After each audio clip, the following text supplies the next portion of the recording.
ہے تو اپنے آپ کو مردوں میں شمار کر لے. جب وہ شمار کر لے گا کہ میں مر گیا، نہ چاہت ہوگی، نہ طلب ہوگی، نہ دولت کی ہوس ہوگی، نہ چہرہ اترے گا.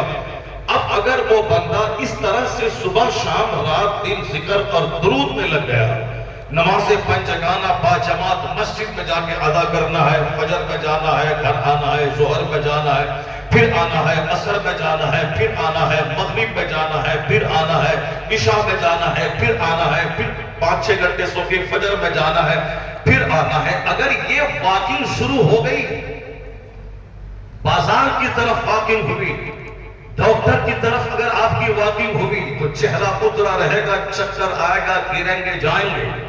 لیکن اگر یہ بات ڈاکٹر اور بازار اور دکان سے ہٹ کر مسجد کی طرف اگر یہ واکنگ شروع ہو گئی اور عبادت میں دل لگنے لگا تو جنت تو ملنی طے ہے. اس کے صدقے میں دنیا کا چہرہ بھی کھل جائے گا اور صحت بھی مل جائے گا. صحت اور تندرستی بھی مل جائے گی. عبادت جو بندہ کرتا ہے اللہ تعالیٰ جنت وہاں دیتا ہے، صحت یہاں دیتا ہے. اور صحت ملتی ہے کس کو؟ جو جنت کی طلب میں جیتا ہے. مولانا رہے یا پیر صاحب رہیں یا مولوی صاحب رہیں یا آپ لوگ رہیں، عوام میں سے جو بھی دنیا کی چاہت پالے گا، آدھا خون تو وہی اس کا صاف ہو جائے گا. دنیا کی چاہت جو پالے گا، یہ چاہیے اس کے بعد وہ چاہیے، نہیں ہوگا. ان بزرگوں کے آستانے سے ایک پیغام ملتا ہے، دنیا تجھے چاہیے تو بادشاہوں کی قبر پہ جاؤ، اگر حکومت چاہیے تو بادشاہ کی قبر پہ جاؤ. یہ تو فقیر کی قبر ہے جس نے دنیا کو طلاق دے دیا ہے. اس نے اچھا کھانا اپنے لیے ممنوع قرار دے دیا ہے، اچھا پہننا اپنے لیے ممنوع قرار دے دیا ہے، اچھا گھر بنانا اپنے لیے انہوں نے ناجائز قرار دیا ہے. یہاں سے زہر ملتا ہے، فقر ملتا ہے، فاقہ ملتا ہے. اگر مالداری چاہیے تو مالداروں کی قبر پہ جاؤ، اور اگر فقر چاہیے، فاقہ چاہیے، سنتوں بھری زندگی چاہیے، عبادت کا شوق چاہیے، دل کو خوشی چاہیے اور دماغ میں فرحت چاہیے اور جنت چاہیے، ان فقیروں کے آستانے پہ آ جاؤ.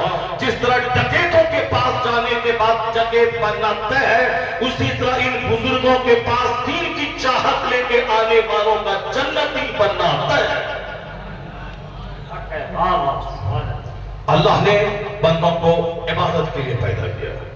عبادت بھی فرحت کا سب سے بڑا ذریعہ ہے، صحت اور تندرستی حاصل کرنے کا سب سے بڑا ذریعہ ہے. اور جب سے لوگوں نے عبادت چھوڑ دی ہے، دنیا کی چاہت بڑھ گئی. اب جب دنیا کی چاہت بڑھ گئی، چہرہ بھی سوکھ گیا، گورا چہرہ کالا ہو گیا. 18 سال کا جوان دیکھنے میں بوڑھا لگ رہا ہے، 25 سال کا جوان ہے، گال چپک گیا ہے، صحت خراب ہے. سارے لوگ دوائیوں پہ جی رہے ہیں. صحت مند زندگی گزارنے کے لیے عبادت سے بڑھ کر کوئی نسخہ نہیں ہے. اور اس لیے پیغمبر اعظم نے، جو سب سے بڑے مسلم، جو سب سے بڑے ریفارمر، جو دنیا کے سب سے بڑے محسن، جو دنیا کے سب سے بڑے رہبر اور رہنما، جنہیں میری صحت کی فکر ہے، جنہیں میرے جنت جانے کی فکر ہے، جسے دنیا میں مجھے سرخرو رہنے کی فکر ہے، اس لیے حضور نے فرام دا کریبنگ ٹو دا گریو، ماں کی گود سے لے کے قبر کی گود تک سارے اصول، سارے ضابطے، سارے ریگولیشنز اور سارے رولز بتا دیے ہیں کہ پیدا ہونے سے پہلے ماں کے پیٹ میں کیسے رہنا ہے، پیدا ہونے کے بعد کیسے رہنا ہے، جب بچہ 4 سال کا ہو تو کیسے اس کو رہنا ہے، جب بچہ 7 سال کا ہو تو اس کو کیا کہنا ہے، اور جب بچہ 10 سال کا ہو تو اسے کیا کہنا ہے، اور جب بچہ 18-20 سال کا ہو جائے تو اسے کیا کہنا ہے، اور جب بندہ مر جائے تو غسل کیسے دینا ہے، اور جب کفن کیسے پہنانا ہے، اس کو کاندھے پہ لے کے کیسے چلنا ہے، اس کو قبر میں کیسے لے جانا ہے، اس کی قبر پہ مٹی کیسے ڈالنا ہے. ماں کی گود سے لے کے قبر کی گود تک خود مصطفیٰ نے ہمیں دوسروں کا محتاج نہیں چھوڑا ہے. ہر ڈگر پہ میری رہنمائی کی ہے. اگر کامیاب زندگی چاہتے ہو تو غلامی مصطفیٰ بن جا، ہر موڑ پہ کامیابی قدم چھوڑے گی.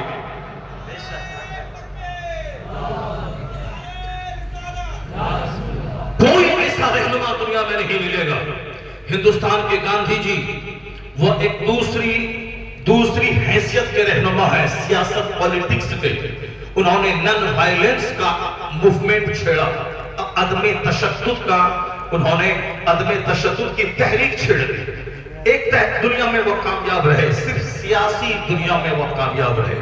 انگریزوں کو طاقت کے بل پہ نہیں بھگایا جا سکا یا کمزور کیا جا سکا, تو اخیر میں انہوں نے انگریزوں بھارت چھوڑو تحریک, اہنسا کا آندولن, مارنا نہیں ہے, گن نہیں چلانا ہے, انگریزوں کے پروڈکٹ کا استعمال ہی کرنا ہے, انگریزوں کو بالکل کنارے حاشیے پہ چھوڑ دینا ہے, اور پھر اپنا پروڈکٹ, اپنی زمین, اپنی فصل, اپنی کھیتی, اپنا کپڑا, اس طرح پہ یہ تحریک کامیاب ہوئی. کیونکہ اس سے پہلے انگریز تھک چکے تھے. علماء کرام نے جو فتوی جہاد ان کے خلاف دیا تھا, انگریزوں کا 2000 سال کا پلان تھا انڈیا میں رہنے کا, لیکن انگریز 150 سال کے اندر بوریا بستر سمیٹ کر 7 سمندر پار چلا گیا. اس کے بھگانے میں, اس کو کمزور کرنے میں, اس کا حوصلہ پست کرنے میں, 2000 سالہ پلان کو مٹی میں ملانے میں 90% جس کا ہاتھ ہے وہ صرف مدارس اسلامیہ کے علماء اور طلباء کا ہاتھ ہے. اس لیے کہ 1857 کے غدر میں جس نے انگریزوں کے خلاف جہاد کا فتویٰ دیا تھا, وہ علامہ فضل خیر آبادی اسی مدرسے کے پروڈکٹ تھے اور عالم ربانی تھے. صدر الدین آزردہ دہلوی کے گھر میں 2300 علماء مل کے جو میٹنگ کرتے تھے, وہ میٹنگ میں انگریزوں کے خلاف جہاد کی باتیں ہوتی تھی. اپنے گھر بار کے لیے نہیں, ہندوستان کو ان گوروں سے پاک کرنے کے لیے مشورہ ہوتا تھا. کئی ہزار علماء کرام کو دہلی کی سڑکوں میں کنارے درختوں پہ ان کی لاشوں کو لٹکا دیا گیا, اسی جرم میں کہ ان لوگوں نے انگریزوں کے خلاف جہاد کا فتویٰ دیا تھا. تو ہماری لاش سڑ گئی, ہمارے باپ داداؤں کی زندگی ختم ہو گئی. ان لوگوں کی لاشوں کو دفن ہونے نہیں دیا, ان کی لاشوں کو درختوں میں سڑا دیا گیا. جرم یہی تھا کہ انگریزوں کے خلاف جہاد کا فتویٰ ہمارے ان بزرگ علماء نے دیا تھا. تو انگریزوں کے خلاف جہاد ہم کریں, ملائی یہ کھائیں, انگریزوں کے خلاف گردن ہم کٹائیں, ملائی یہ کھائیں, ہماری لاشیں سڑیں اور ملائی یہ کھائیں, نہیں ہوگا ایسا. اس ہندوستان ہمارا ہے, ہماری قربانیاں اس ملک کے لیے ہیں. ہمارے مدرسوں نے اس ہندوستان سے انگریزوں کو بھگانے کے لیے قربانیاں دی ہیں, علماء کی لاشیں سڑی ہیں. اس لیے اگر دوسروں کا بھی ہندوستان ہے تو ہمارا 90% شیعہ اس ملک کے ہندوستان میں ہے. نعرہ تکبیر, نعرہ رسالت, مسلک اعلی حضرت, عرص عالیہ محمدیہ, خواجہ کا ہندوستان, ہندوستان کا زندہ مسلمان. نعرہ تکبیر, نعرہ رسالت. ضمنی طور پر ایک بات آ گئی, میں نے آپ تک پہنچا دیا. کبھی بھی میری جماعت کا, قوم مسلم کا ایک بچہ کبھی یہ نہیں سمجھے کہ میں دوسروں کے ملک میں رہتا ہوں. کبھی دماغ میں احساس تک نہیں کرے کہ ہم غیروں کی سرزمین پہ رہتے ہیں, کبھی بھی نہیں. ہم تو اتنے پکے ہندوستانی ہیں کہ زمین کے اوپر رہیں تو بھی ہندوستانی, اور نیچے قبر میں جائیں تو بھی ہندوستانی. مجھ سے بڑا کٹر ہندوستانی کوئی ہو ہی نہیں سکتا.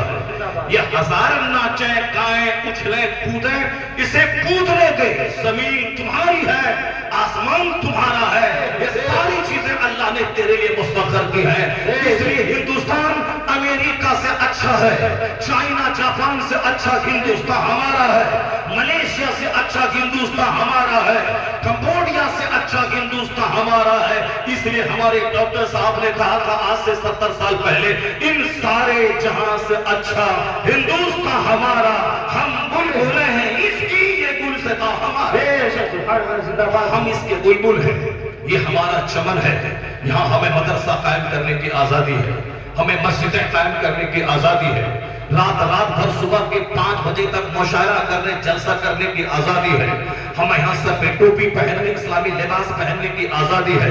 اور ہم ہندوستان میں پاکستان اور بنگلہ دیش سے زیادہ امن سکون چین میں رہتے ہیں.